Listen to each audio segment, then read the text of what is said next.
आखाती देशांमधील संघर्षाच्या पार्श्वभूमीवर इंधन तुटवड्याची चर्चा सुरू असताना मुंबईत एलपीजी सिलेंडरवरून पत्रयुद्ध रंगलंय। कौशल विकास मंत्री मंगलप्रभात लोढा यांनी जैन समाजाच्या अंबिल की ओली या सणासाठी गॅस सिलेंडरची कमतरता भासू नये म्हणून जैन संस्था आणि सोसायट्यांना पत्र लिहिलं। गरज भासल्यास थेट माझ्या कार्यालयाशी संपर्क साधावा असं आवाहन त्यांनी केलं। त्यांच्या पत्रावर महाराष्ट्र नवनिर्माण सेनेनं आक्षेप घेतला।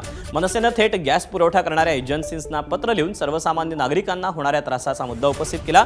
तसंच एका विशिष्ट समाजासाठी दबाव टाकण्यात येत असल्याचा आरोप करून गॅसचा काळाबाजार झाल्यास कठोर भूमिका घेण्याचा इशारा मनसेकडून देण्यात आलेला आहे। एबीपी माझा, उघडा डोळे बघा नीट।